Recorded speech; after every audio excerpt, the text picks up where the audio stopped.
Welcome back to the channel. Today, let's talk about how to develop trust in yourself. Trusting yourself is very, very important to be self-confident, to make the right decisions, and just to go around life more smoothly. Because if you're always second-guessing yourself, then you can have codependent tendencies where you always give your power to somebody else. And if you don't trust yourself, then you don't realize the power you hold to live life on your own terms. When you can trust yourself, you know your own capabilities, you know your own power to say yes to the things that you really want to do or say no to the things that are not good for you. You just have a lot more agency. When we don't trust ourselves, we become passive, we live in fear, and we just assume that we don't know what's best for us, which is all false. The guidance always comes from within. The knowledge is always present within. All you need to do is to tap into it, to reach that part of yourself, and self-trust plays a big role in doing that. So let's explore some ways in which you can start building this trustworthy relationship with yourself. The first thing, and probably the most important thing, without which none of the other stuff is going to work, is to know yourself.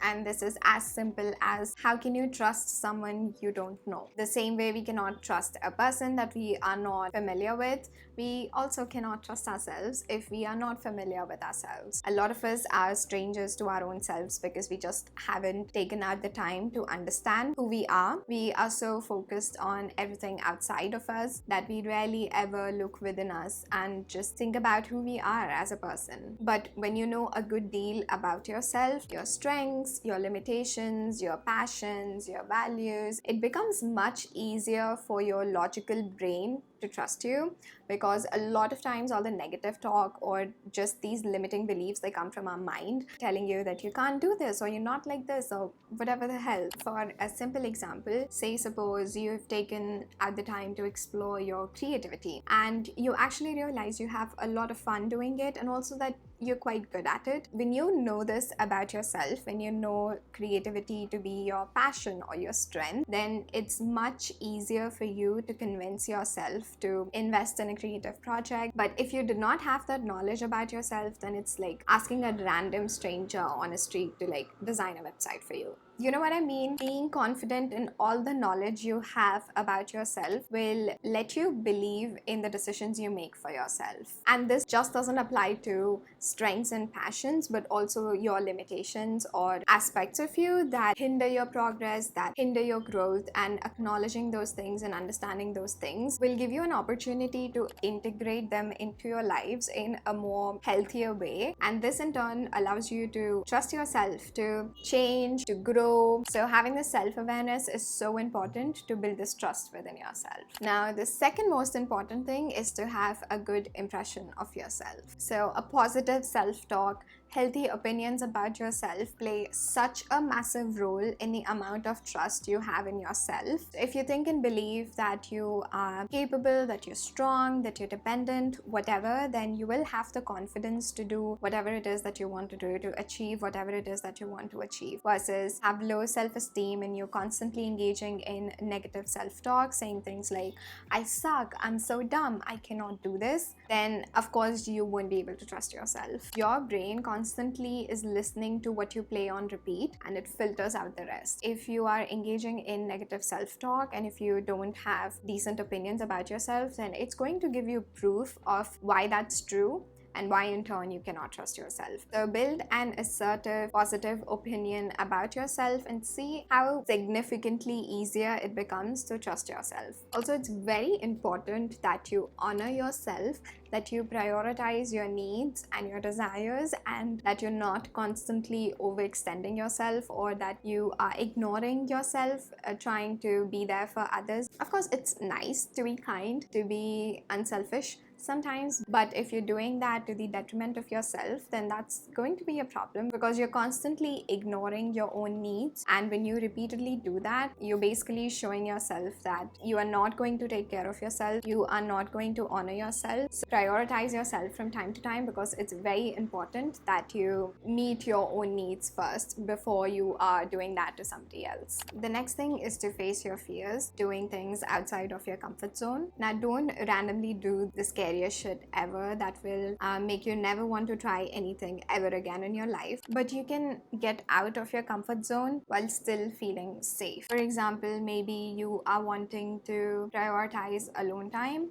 You want to be comfortable being on your own and you've never done this before, then I don't think it's a great idea to just eat by yourself outside at a very crowded restaurant, because that's going to make you feel very uncomfortable. You will think that people are judging you, and it's just going to be a very tough situation to put yourself in right away when you're just starting this journey. So in this situation, facing your fear of being alone while also feeling safe could look like staying in for the night by yourself instead of going out with your friends, eating alone by yourself in your own house. So it's like getting out of your comfort zone, but it's not so overwhelming that you don't want to give it another shot. And of course, like as you get used to it, you can start taking more bold actions, more risks. But by facing your fears at whatever levels, you are showing yourself that you're capable of being okay with the unknown. You're capable of venturing out and handling the unfamiliar consequences and realizing that you can trust yourself to be a bad bee. Another way you can build trust within yourself is by keeping the promises you make to yourself. You know how trust is broken when somebody says that they won't do something and then they repeatedly do it every single time?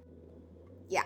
The same thing happens to your mind and your heart. When you tell yourself that I'm going to do this, I'm going to do that, I'm going to do these crazy things to change my life overnight, and then you don't do them, you are breaking this trust within yourself over and over again. So it's very important that you keep your word, that you follow up with actions, and that is why take tiny steps, that you make tiny promises that will be very hard to break. So instead of saying things like, I'm going to change my entire routine and I'm going to add all of these changes into my routine all at once, you could make a promise of maybe having a glass of water every single morning as soon as you wake up. Now, this is a very tiny promise to yourself. It's very hard to break and it's very achievable. You can do it every single day. You can literally place that glass at your bedside table the night before, and you can wake up and you can just chug it down. Your body will be able to trust you because it sees the actions being followed by the promises. And eventually these baby steps will add up, and before you know it, you will have a bunch of changes already made to your routine. When you're starting out, it's important not to overestimate yourself. Make promises to yourself, but make them in a way where you know you're not going to break them. And lastly, allow yourself to fuck up.